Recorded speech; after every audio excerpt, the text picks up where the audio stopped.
Step 6. We're entirely ready to have God remove all these defects of character. This is the step that separates the men from the boys. So declares a well-loved clergyman who happens to be one of AA's greatest friends. He goes on to explain that any person capable of enough willingness and honesty to try and repeatedly step 6 on all of his faults without any reservations whatever has indeed come a long way spiritually, and is therefore entitled to be called a man who is sincerely trying to grow in the image and likeness of his own Creator. Of course, the often disputed question of whether God can and will, under certain conditions, remove defects of character will be answered with a prompt affirmative by almost any AA member. To him, this proposition will be no theory at all. It will be just about the largest fact in his life. He will surely offer his proof in a statement like this. Surely I was beaten, absolutely licked. My own willpower just wouldn't work on alcohol. Change of scene, the best efforts of family, friends, doctors, and clergymen got no place with my alcoholism. I simply couldn't stop drinking, and no human power could seem to do the job for me. But when I became willing to clean house and then asked a higher power, God as I understood him, to give me release, my obsession to drink vanished. It was lifted right out of me. In AA meetings all over the world, statements just like this are heard daily. It is plain for everybody to see that each sober AA member has been granted a release from this very obstinate and potentially fatal obsession. So in a very complete and literal way, all AAs have become entirely ready to have God remove the mania for alcohol from their lives, and God has proceeded to do exactly that. Having been granted a perfect release from alcoholism, why then shouldn't we be able to achieve by the same means a perfect release from every other difficulty or defect? This is a riddle of our existence, the full answer to which may be only in the mind of God. Nevertheless, at least a part of the answer to it is apparent to us. When men and women pour so much alcohol into themselves that they destroy their lives, they commit a most unnatural act. Defying their instinctive desire for self-preservation, they seem bent upon self-destruction. They work against their own deepest instinct. As they are humbled by the terrific beating administered by alcohol, the grace of God can enter them and expel their obsession. Here, their powerful instinct to live can cooperate fully with their Creator's desire to give them new life. For nature and God alike abhor suicide. But most of our other difficulties don't fall under such a category at all. Every normal person wants, for example, to eat, to reproduce, to be somebody in the society of his fellows, and he wishes to be reasonably safe and secure as he tries to attain these things. Indeed, God made him that way. He did not design man to destroy himself by alcohol, but he did give man instincts to help him stay alive. It is nowhere evident, at least in this life, that our Creator expects us to fully eliminate our instinctual drives. So far as we know, it is nowhere on the record that God has completely removed from any human being all his natural drives. Since most of us are born with an abundance of natural desires, it isn't strange that we often let these far exceed their intended purpose. When they drive us blindly, or we willfully demand that they supply us with more satisfactions or pleasures than are possible or due us, that is the point at which we depart from the degree of perfection that God wishes for us here on earth. That is the measure of our character defects, or, if you wish, of our sins.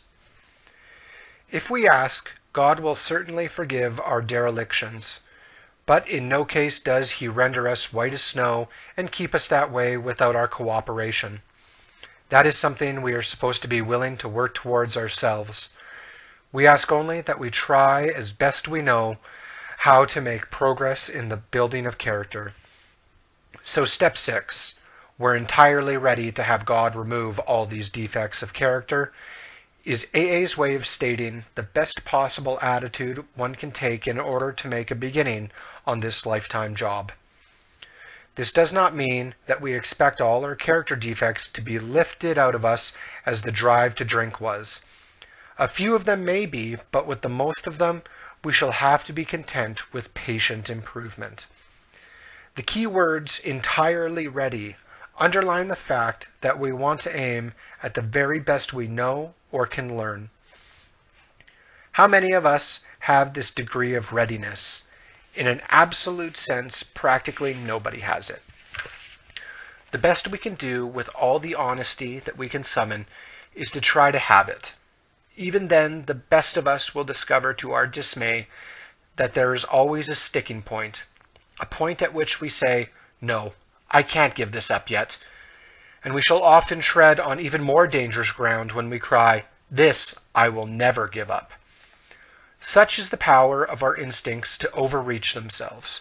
No matter how far we have progressed, desires will always be found which oppose the grace of God. Some people who feel they have done well may dispute this. So let's try to think it through a little further. Practically everybody wishes to be rid of his most glaring and destructive handicaps. No one wants to be so proud that he is scorned as a braggart, nor so greedy that he is labeled a thief. No one wants to be angry enough to murder, lustful enough to rape, gluttonous enough to ruin his health. No one wants to be agonized by the chronic pain of envy or to be paralyzed by sloth. Of course, most human beings don't suffer these defects at these rock-bottom levels. We who have escaped these extremes are apt to congratulate ourselves. Yet can we? After all, hasn't it been self-interest, pure and simple, that has enabled most of us to escape? Not much spiritual effort is involved in avoiding excesses which will bring us punishment anyways. But when we face up to the less violent aspects of these very same defects, then where do we stand? What we must recognize now is that we exult in some of our defects. We really do love them. Who, for example, doesn't like to feel just a little superior to the next fellow, or even quite a lot superior? Isn't it true that we like to greed masquerade as ambition? Isn't it true that we like to let greed masquerade as ambition? To think of liking lust seems impossible. But how many men and women speak love with their lips and believe what they say so that they can hide lust in a dark corner of their minds? And even while staying within conventional bounds, many people have to admit that their imaginary sex excursions are apt to be all dressed up as dreams of romance. Self-righteous anger also can be very enjoyable. In a perverse way, we can actually take satisfaction from the fact that many people annoy us, for it brings a comfortable feeling of superiority. Gossip, barbed with our anger, a polite form of murder by character assassination, has its satisfaction for us too. Here, we are not trying to help those we criticize, we are trying to proclaim our own righteousness.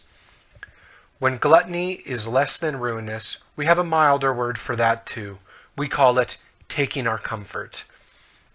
We live in a world riddled with envy. To a greater or less degree, everybody is infected with it. From this defect we must surely get a warped yet definite satisfaction. Else, why would we consume such great amounts of time wishing for what we have not rather than working for it? Or angrily looking for attributes we shall never have, instead of adjusting to the fact and accepting it. And how often we work hard with no better motive than to be secure and slothful later on, only we call that retiring. Consider too our talents for procrastination, which is really sloth in 5 syllables. Nearly anyone could submit a good list of such defects as these, and few of us would seriously think of giving them up, at least until they cause us excessive misery. Some people, of course, may conclude that they are indeed ready to have all such defects taken from them. But even these people, if they construct a list of still milder defects, will be obliged to admit that they prefer to hang on to some of them. Therefore it seems plain that few of us can quickly or easily become ready to aim at spiritual and moral perfection.